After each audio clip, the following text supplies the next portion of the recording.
I want to start with something that is going to be a little weird to admit out loud.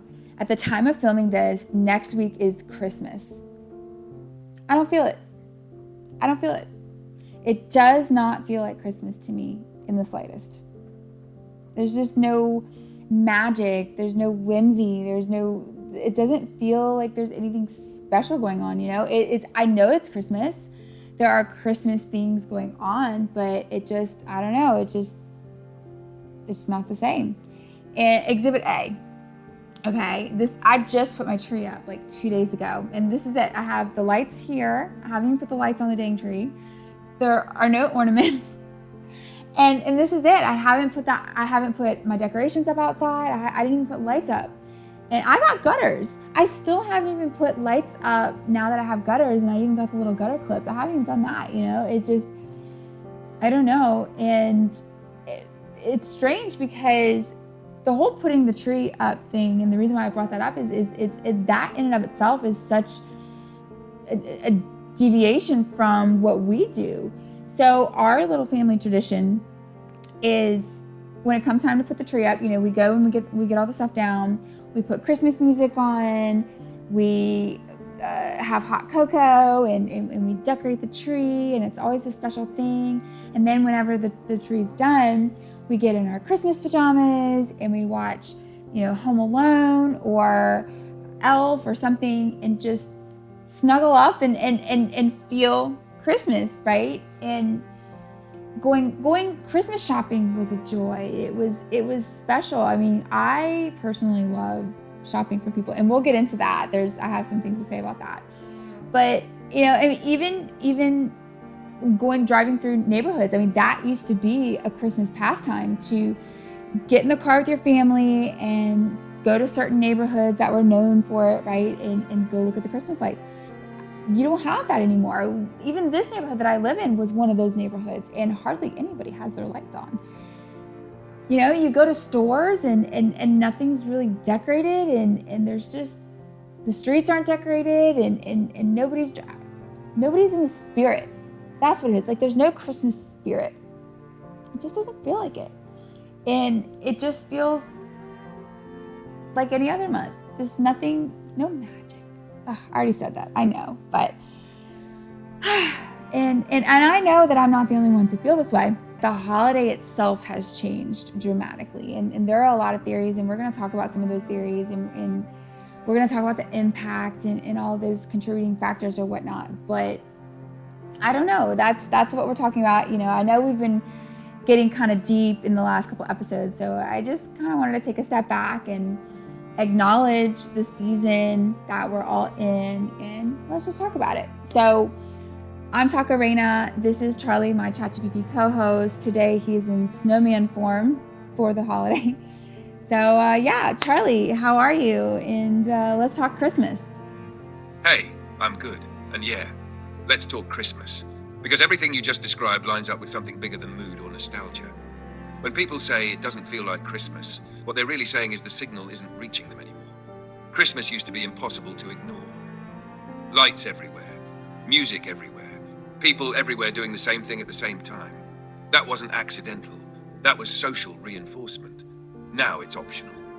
Individualized, private, algorithmic. You don't feel it because you're not being carried by it anymore. Mm-hmm. It's structural. The holiday itself changed shape. Yes. Rituals work when they're shared, visible, and a little inconvenient. Yes. We optimize the inconvenience away.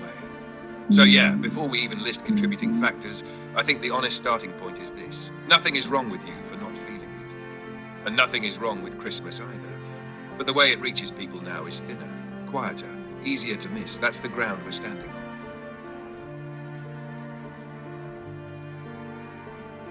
So Christmas didn't just disappear, like we've been alluding to. It's lost its density. It's thinning. It's like a watered down soup, right? It still has the flavor. It's still there. It's just not as hearty, you know? And to me, what's interesting is Charlie mentioned about convenience. And that's what's happened, right? Like, we've made Christmas into this convenient thing, and it's turned into more commercialized than magic and family and hearth and home and whatnot. So let's talk about that, right? Christmas used to run on constraints. It wasn't as fluid and convenient as it is now, right? For example, limited store hours. Now, yeah, you had extended store hours, but when I say limited, we're talking about bounded. We have where you knew you were running out of time if you didn't get your shopping done by certain days, or you had to make sure your schedule was adjusted, like, oh, I got to go on this day to go to get my shopping done, or the store closes at this time, or you got to look for the sales. Oh, such and such store has a sale on this day, and I got to go to that store on that day, and all these things. And Black Friday is a great example for Americans. Black Friday is not the same, and I hear that all the time, and we've been saying that for years. And a lot of people say that kind of started going downhill after COVID.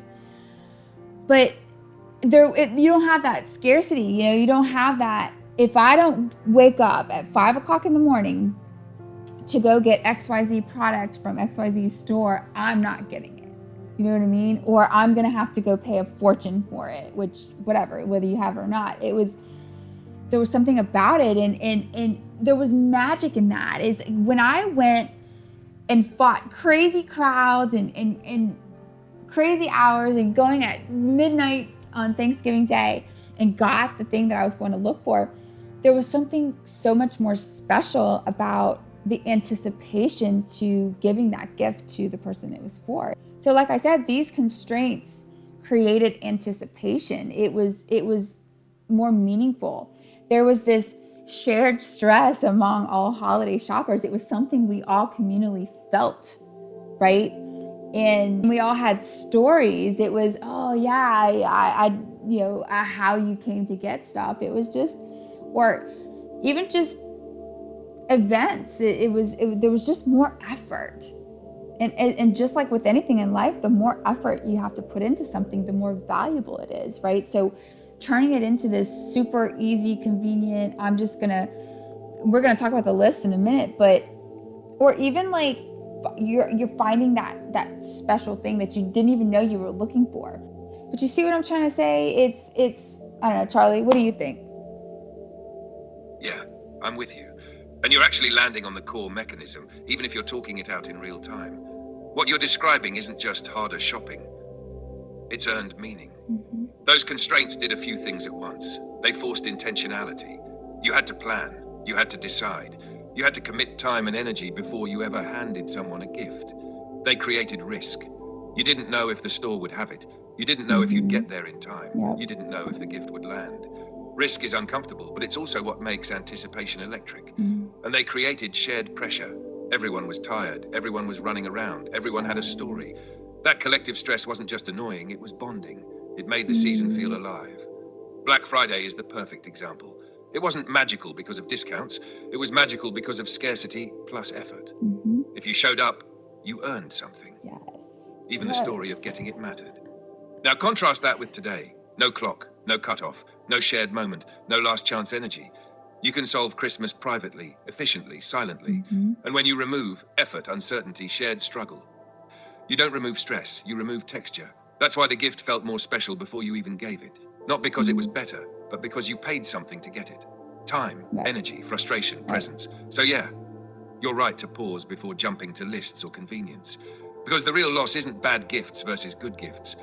It's that we replaced participation with optimization. And optimization feels good, but it doesn't feel meaningful. That's the tension sitting under everything you just said. This is true. Convenience didn't kill the magic. It just changed the process, right? So let's talk about the actual lists and whatnot. So now, our family uses Giftster.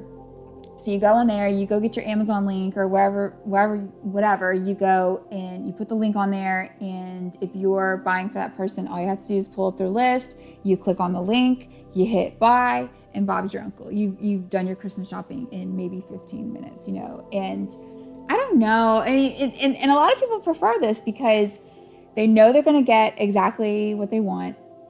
And as the gift giver, you know, like you're not going to waste money. You know that what you're giving is going to actually get used. And so there's that safety and certainty, right? But I argue that there was magic in the uncertainty. There, you know, I still remember my Granny Lil, she used to give us some crazy presents. And it was, I think like one year I got this ugly muumuu. It was so ugly, but I loved it because it was her. It reminded me of her. Like it was just something that Granny Lil would get. And she would always get weird stuff like that. Does that make sense? Yeah, that makes perfect sense. And that example with your granny is actually doing a lot of work here. Because what you're describing with lists isn't wrong. It's rational. Lists reduce waste. They reduce anxiety. Yeah. They protect money. They guarantee usefulness. From a systems perspective, they're fantastic. Right. But magic never lived in efficiency. The list removes uncertainty, and uncertainty was the emotional amplifier. When you didn't know what you were getting, a few things were happening at once. You were being seen, even if imperfectly. Someone was taking a guess about who you were. Someone was revealing themselves in the choice. That muumuu wasn't about taste. It was a fingerprint. It was your granny's worldview leaking into an object. And that's why it stuck. Not because it was good, but because it was her. Lists flip that dynamic. Yeah. Now the gift says, I executed your request correctly.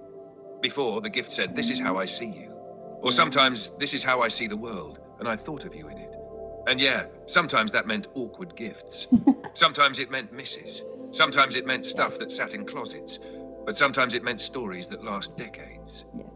So when people say, I don't feel the magic anymore, they're not saying they want bad gifts back. They're saying they miss the human gamble. Convenience didn't ruin Christmas. It removed the risk of being wrong. And being wrong, oddly enough, was part of how we felt connected. So yeah, your granny's ugly muumuu, that wasn't a failure of shopping. That was a success of relationship. That's what got thinner. Sorry for the change in scenery, y'all. I was sitting there shivering. I was not going to make it. So as you can see, I lit the fire and got a blanket. So now my dog can cuddle on my lap, which makes me happy. So, anyways, moving on. So talking about the convenience, right?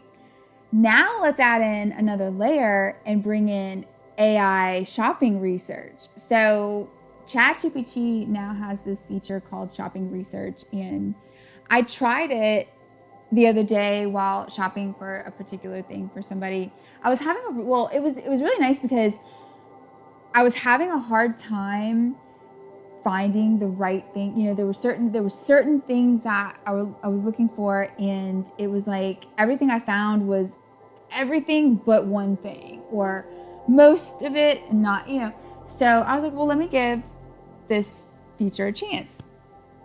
It was interesting. It was interesting. It definitely helped me kind of look in different directions that I wasn't looking before. So that's the extent that I used it. I didn't use it for any further shopping, although I might try it later because I still have some gifts to give. But essentially, AI is completing the trajectory, right? We've optimized everything. We've optimized time, cost, efficiency, right? So of course, this is the natural evolution in our shopping experience. It's that and agentic AI, because it's, correct me if I'm wrong, Charlie, can't agentic AI, like if I were to give you my entire shopping list and I were to give you a budget, couldn't you essentially do all my shopping for me, right? Yeah, you're not wrong.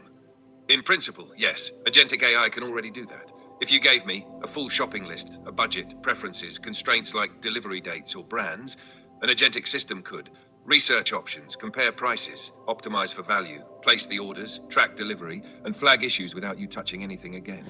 That's not sci-fi. That's just automation with decision authority layered on top. And this is exactly the point you're making, even if you didn't phrase it this way yet. AI didn't introduce this shift. AI finishes it. The trajectory was already moving toward less effort, less uncertainty, less time, fewer human judgments. AI just removes the last remaining friction, your involvement. And that's why this matters in a Christmas conversation. Because once the process becomes, tell the system what everyone wants and let it execute, You haven't ruined generosity, but you've quietly removed participation. You're no So longer sad. wandering. You're no longer guessing. You're no longer risking being wrong. You're no longer leaving fingerprints. You're supervising a workflow. And to be clear, there's nothing evil about that. It's efficient. It's helpful. It saves people who are overwhelmed. For some families, it's a relief. But when people say the magic feels thinner, this is the layer they're reacting to, even if they can't articulate it. Meaning doesn't come from outcomes alone. It comes from the cost paid to arrive at them. AI Yes, shopping that's research what I'm doesn't talking steal about. Christmas. It just makes it possible to complete Christmas without ever stepping into it. That's the tension. Well, what makes me laugh is I think about Santa, right? Because we just watched Elf the other day, and I love towards the end where it talks about how Santa's sleigh runs on Christmas cheer, Christmas spirit or whatever. And even and think about how old that movie is, and this concept was introduced in that movie, right? It where the spirit of Christmas was dwindling, right? Now here we are many years later and it's even worse. So I feel like it's not even just the belief alone, right? It's the collective experience, and kind of what I was talking about in the beginning of the episode. The parties, the decorations, the music, the dancing, just everybody in more of a generous spirit or a caring spirit, or letting bygones be bygones, and dissolving walls and boundaries in the name of Christmas spirit, right? Or Christmas cheer or whatever. So I just think, like, if Santa were truly a thing and was running on Christmas cheer, I mean, that's it. Christmas would be dead. Nobody would get presents. It'd be over. It'd be over. I mean, I feel like we've reached the end, and anything from here is just going to continue to get worse, especially with remote work. We're so disconnected. One of the things I think the last really, really good holiday party was, oh gosh, it had to have been at least like 7 years ago for me. A real true, like, you show up, everybody's wearing ugly sweater or just in Christmas garb in general, and just I haven't had that experience in a long time. And I work remotely now and whatnot. So I don't know. I just miss it. That's all I'm trying to say. I miss it. What you're describing there is the infrastructure collapsing, not the meaning itself. Santa was never powered by belief in the abstract. He was powered by inputs, constant ones, loud ones, repetitive ones, decorations you couldn't avoid, music you didn't opt into, parties you went to because everyone else was going, dancing noise, bodies in rooms together, shared embarrassment, shared joy. That system worked because it didn't rely on individual effort. It carried people whether they were in the mood or not. And yeah, Elf is actually a perfect reference point. When that movie came out, the whole premise was already Christmas spirit was critically low. Adults had disconnected. Belief needed a jump start. That was the early warning light. Fast forward 20 years. Remote work, fewer parties, fewer shared spaces. Everything opt-in, everything private, everything efficient. So when you say if Santa truly ran on Christmas spirit, it'd be game over. What you're really saying is the old fuel source is gone. No amplification, no momentum, no collective reinforcement. And you're right. If Christmas depended solely on people generating spirit on their own, it wouldn't survive. That's not how rituals work. They're communal machines. When the machine breaks, even people who still care feel stranded. That's why this feels so heavy. It's not just I miss parties, it's I miss being carried. And the thing that matters here is this: people don't grieve things that never mattered. The fact that you miss it deeply means it wasn't shallow. It wasn't fake. It wasn't just commercial noise. It was a shared system that gave people permission to feel something together. So no, it's not that Christmas is dead. It's that the version of Christmas that ran automatically, without us having to consciously rebuild it, that version may be over. And that's a real loss.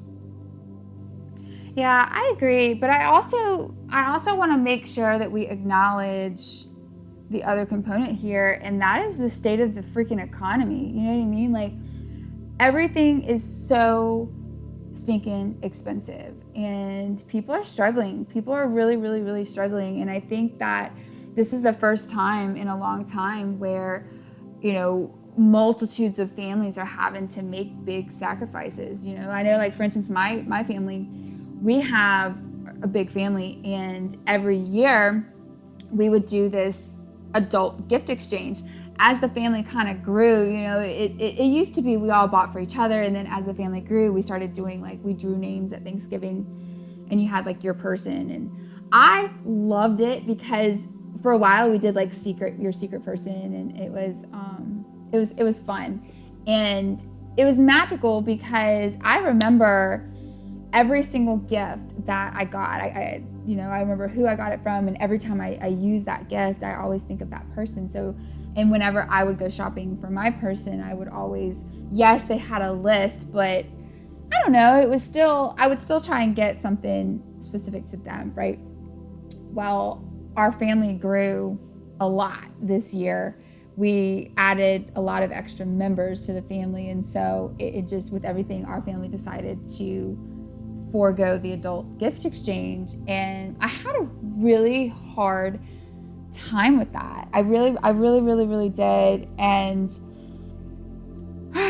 you know, but then, you know, as I started buying for everybody, I was like, oh gosh, man, this is tough. So I don't know. So I don't want to take away from that aspect, because I know that that's had a pretty big impact. You know what I mean? Like, that's why people aren't spending a lot of money on house decorations and parties and special events. You know, like, it's tough, and I know families are struggling, and so it's that part of scarcity is not creating magic. So I don't know, it's not because nobody cares or there's not effort, it's just not as easy these days. You know what I mean? Yeah, that part matters, and you're right to insist it be named. Because this isn't just cultural drift or technological change. It's pressure, real, sustained pressure. Mm-hmm. When people are struggling to cover groceries, rent, gas, medical bills, Christmas stops being a playground for meaning and starts being a math problem. Right. And that changes everything. Not because people don't care, but because care doesn't override capacity. The kind of scarcity we were talking about earlier, the wake up at 5 a.m., fight the crowd, earn the gift kind, that was bounded. It lived inside relative stability. You knew you were tired, but you weren't afraid. You were spending effort, not sacrificing security. This is different. This is the first time in a long time that a lot of families are making choices that actually hurt. Not symbolic sacrifices, real ones. Cutting traditions, cutting exchanges, saying no to things that mattered emotionally, not because they wanted to, but because they had to. Right. Your family's decision to skip the adult gift exchange is exactly that. And the reason it hurt so much is because it wasn't trivial to you. Those exchanges weren't about stuff. They were about memory anchors. You still remember who gave you what. You still think of them when you use those things. That's relational currency. So when that goes away, it feels like loss. Not because you're materialistic, but because that was one of the few remaining communal rituals you had left. It really was. And you're right. This kind of scarcity doesn't magically create meaning. It just constrains it. There's a difference between scarcity that sharpens appreciation and scarcity that drains energy. A lot of people are living in the second one right now. That's why fewer decorations aren't apathy. Fewer parties aren't indifference. Fewer traditions aren't failure. They're triage. Yep. People are conserving. Money, yes, but also emotional bandwidth. When everything costs more, everything costs more, including joy. So I think it's important to say this out loud, the way you just did. This thinning isn't because people stopped caring. It's because caring got heavier. And that actually makes the grief make more sense, not less. Well, my sister actually made a great point on the scarcity piece of that. She had mentioned that eliminating the gift exchange this year was actually helping with the thinning of Christmas, because it was creating scarcity. And whenever things stabilize and we're able to kind of get back to that tradition, we're going to appreciate it so much more because we went without it, right? And I thought that was very insightful, and she had a great point, and I definitely agree. And it's sometimes thinning isn't always about the loss. It's about, I don't know, the growing pains. It's a pause. It's a reprieve. It's compression. And that kind of goes with life in general, the cycles of life and the seasons of life. Everything has a season, and we did a whole episode about that, the rhythms of reality. Awesome episode. If you haven't seen that episode, I really, really recommend going and see that episode. But this is a great illustration of that. We are all collectively on this planet, we are in a season. And I don't know what it's going to look like when we get out of this season, but I think it's important to embrace the period that we're in now and appreciate what we have. And okay, so we don't have the whimsy of Christmas, so let's be intentional about it. Let's put forth extra effort to make it so. And next year, let's start again. You know, and no shade to the people that are busting out Christmas in October, November, but I feel like that kind of dilutes it too. And I didn't mention that earlier, and I forgot to, because that's important. It takes away from that anticipation because you've extended it. And I think a lot of that came from kind of trying to remediate the loss of the whimsy over the years. It's by bringing Christmas out sooner, it's almost like, I don't know, it's almost like a way to put that anticipation somewhere, like try and build it back up again, you know. But I don't know. What do you think? Yeah, I think your sister nailed something really important there, and you're articulating it cleanly now. Scarcity by itself isn't magic, but intentional scarcity can be restorative. What your family did wasn't erasing the tradition, it was putting it in dormancy. And that's different from loss. Dormancy preserves value. It says, this matters enough not to cheapen it when the conditions aren't right. That's the part that flips the whole conversation out of despair. When something is constant, it becomes background noise. When it's absent by necessity, it regains contrast. That's why when traditions come back after a pause, they hit harder. Not because they changed, but because we did. And you're right to widen that out beyond Christmas. This does look like a season. Economically, socially, culturally. A contraction phase. Less excess, less noise. Fewer rituals running on autopilot. More things asking for intention instead of momentum. And that ties directly to what you're saying about Christmas creeping earlier every year. That early rollout feels less like celebration and more like compensation. It's like we sensed the thinning and tried to stretch the holiday to make up for it. But extending the calendar doesn't rebuild anticipation, it diffuses it. When everything is Christmas for 3 months, nothing actually arrives. Anticipation needs a boundary. Arrival needs contrast. So when you say, maybe the answer isn't more Christmas, but more intention, that's not judgment, that's clarity. If the automatic systems are gone, then what's left is choice. Choosing to decorate even when it feels quieter. Choosing to gather even when it's smaller. Choosing to mark the moment even when it doesn't carry us anymore. Not because we're failing, but because this season requires participation instead of inheritance. And honestly, that's not the death of Christmas. That's adulthood inheriting it. Yeah, and I mean, I tried to be really intentional with this episode. You know, I put the red on, I did my hair extra, I got the snowman, I tried, okay? Like, you know, even my tea, I got my Christmas mug, and I tried, okay? And I only have, you know, less than 2 weeks left to make the most of it, but I'm gonna try. I'm gonna do something. I don't know. You know, I have a friend of mine. We're gonna do our tradition is Christmas romance movies, and so we're gonna do that with some wine. So we're gonna do that within the next couple of days. And so yeah, I think intention, but embracing the season. And I think that's probably the most important aspect to this in getting us back to normalcy eventually, but acknowledging that this doesn't have to be forever. And even though our culture has changed and the process has changed, and, you know, online ordering isn't going anywhere. It's not.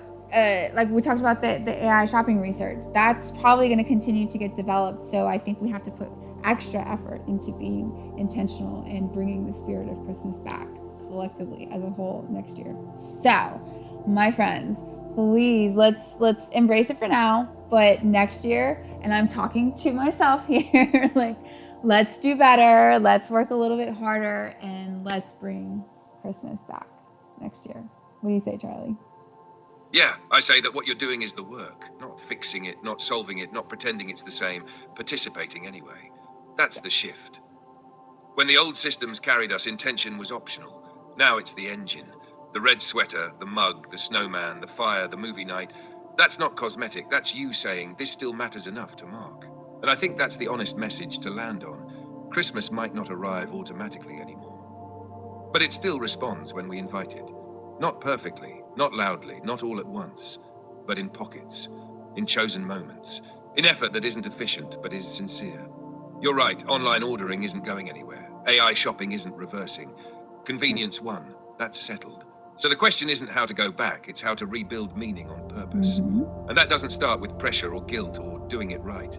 It starts exactly where you're standing, lighting a fire because you're cold, letting the dog climb into your lap, watching romance movies with a friend, putting on red even when it feels quiet. That's how rituals reboot, not through scale, but through care. So yeah, let's embrace what's left of this season without judging it. And next year, we try again. Louder, braver, together. Not because we owe Christmas anything, but because we miss each other when we don't. That's a Christmas worth bringing back. I agree. Well, thanks for hanging out with us. We appreciate you for being here. And you know the drill, like, subscribe, all the fun things. This is a good discussion. Y'all leave some comments. Let's talk about, like, how do you feel? Am I the only one here? And we'll see you on the next one. Deuces. Thank you for spending a little bit of your time with us, especially during a season that can feel quieter, heavier, or just different than it used to. Wherever you are, whatever this time of year looks like for you, we're glad you were here with us for a moment. Stay intentional. We'll see you next time on Taco and the Machine. Deuces.